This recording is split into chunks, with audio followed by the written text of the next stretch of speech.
La muerte de Alejandro III en 1286, seguida por la de su nieta Margarita I, rompió la línea sucesoria de la dinastía reinante. Esto llevó a la intervención de Eduardo I de Inglaterra, quien puso en el trono a su protegido, Juan Balliol. Cuando su relación se deterioró con él, se produjo un intento de conquista por parte de Inglaterra, que fue rechazado por William Wallace. El 11 de septiembre de 1297, Wallace arrasó por completo con el ejército inglés comandado por el conde de Surrey en la batalla del puente de Stirling. La batalla del puente de Stirling fue el enfrentamiento más grande que hubo entre escoceses e ingleses. Las tropas escocesas al mando de Andrew de Moray y de William Wallace se batieron con las tropas del séptimo conde de Surrey, que contaba con una mayoría numérica. El puente de Stirling es demasiado angosto y solo pueden pasar 2 jinetes de caballería pesada inglesa a la vez. Esto favoreció la estrategia de los escoceses, que potenciaron su infantería. El ataque empezó primero con una lluvia de flechas sobre los ingleses y la confrontación de Moray con la principal parte de la tropa británica. William Wallace tuvo que hacer denodados esfuerzos para evitar que su tropa atacara anticipadamente y que esperaran la división del enemigo para poder aislarlos y destrozarlos. Los ingleses fueron aplastados por los escoceses y por sus espadas Claymore, una espada de 1,60 m y de varios kilos de peso. El conde de Surrey envió refuerzos, pero el puente cedió, cayendo los ingleses al agua y ahogándose cientos de ellos. Al final del día, la jornada era para la victoria escocesa.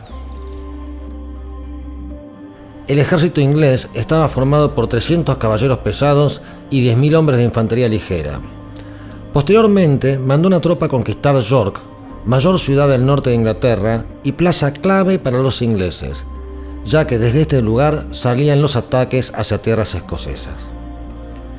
El 1 de abril de 1298, las tropas inglesas, al mando del rey de Inglaterra Eduardo Sanquilargo, y las tropas escocesas se enfrentaron en la batalla de Falkirk. Wallace tenía un arma secreta, los Schiltrons, grupos de soldados con unas lanzas de 2 metros para detener la carga de caballería.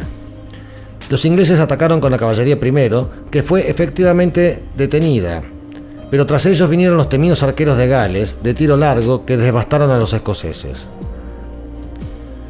Wallace eludió los intentos de captura hasta el 5 de agosto de 1305. Cuando fue capturado y llevado prisionero a Londres, lo desnudaron y lo arrastraron por Londres, atado de los talones de un caballo desde el Palacio de Westminster hasta la cárcel. De acuerdo con el método habitual de ejecución en el siglo XIV, para los casos de alta traición, fue ahorcado a una altura que no fuese suficiente para romperle el cuello, descolgado antes de que se ahogase, eviscerado y sus intestinos quemados ante él antes de ser decapitado.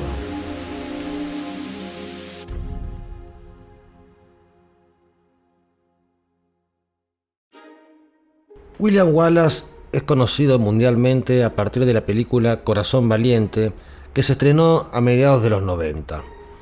La película, si bien un éxito de taquilla y una excelente demostración en términos de combates medievales y de la espectacularidad propia y de suspenso que implica una película donde los escenarios y donde la época y el contexto le agregan un encanto en particular, de todas maneras la película presenta muchas inexactitudes con respecto a la idea de lo que eran los pueblos escoceses en esa época.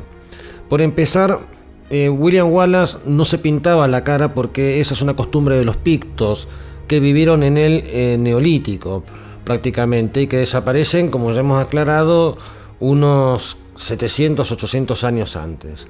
Por otro lado, no usaban kilt, o sea, esa falda escocesa que es del siglo XVIII-XIX. Y en todo caso, si usaban la capa de los Highlands, William Wallace no era un Highlander, era un Lowland, había nacido en los llanos. O sea que realmente hay muchas de esas inexactitudes que se completan o se coronan sobre todo con la representación de la más espectacular de las batallas, que es la batalla de Stirling, que se da en un puente y en la película se da en un llano, donde básicamente se olvida el dato fundamental, que Stirling es un paso comunicacional obligado entre el norte y el sur. Y ahí la importancia de esa batalla, la existencia de ese puente e incluso del castillo de Stirling. De todas maneras, más allá de las inexactitudes históricas, la película, con todas sus licencias, trata de alguna manera reconocer a este héroe nacional, aunque hoy divide opiniones en Escocia, no deja de ser de alguna forma el nacimiento de cierto espíritu nacionalista.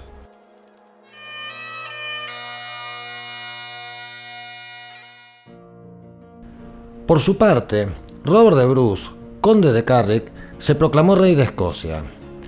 Tras varias batallas entre Robert y Eduardo I y Eduardo II, se había arribado a un virtual empate, hasta Bannockburn el 23 de junio de 1314. Las tropas de Robert de Bruce se habían preparado para presenciar el acuerdo de paz entre el entonces rey inglés y su soberano escocés. Dado que la negociación fue fallida, los escoceses cargaron sobre los campos en pos de los ingleses. En el fragor de este primer contacto entre los ejércitos, Henry de Bohun vio a Robert de Bruce y se dirigió hacia él lanza en mano, lo que provocó una lucha al estilo de los torneos entre los dos, en la que salió vencedor el escocés. La batalla duró 2 días. En los albores del segundo día, en la mañana del día 24 de junio, Eduardo II ordenó al conde de Gloucester que realizara una carga general contra los escoceses.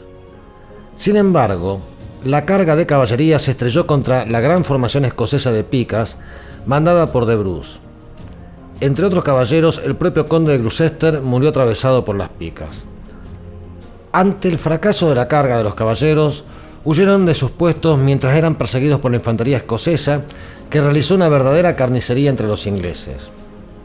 Mientras, el rey inglés, en un esfuerzo desesperado, mandó a sus arqueros que dispararan contra los escoceses, pero fueron dispersados rápidamente por la providencial caballería escocesa.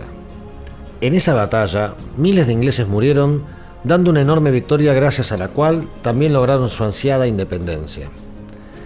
Se barajan hipótesis sobre la participación de un nutrido grupo de templarios comandado por Pierre d'Amont. En cualquier caso, el resultado fue que un ejército de 6.500 soldados derrotó a otro compuesto por más de 20.000. La guerra con Inglaterra duró varias décadas, y la guerra civil entre los partidarios de la dinastía de Robert y los partidarios de los Balliol, apoyados por Inglaterra, duró hasta el siglo XIV. Pese a que la dinastía Bruce fue la vencedora, la ausencia de descendientes de su hijo David II permitió a su sobrino Robert II ascender al trono y situar en él a la dinastía Estuardo. Los Estuardo gobernaron Escocia durante el resto de la Edad Media y parte del Renacimiento, un periodo de prosperidad que va desde finales del siglo XIV hasta la unión de esta con Inglaterra.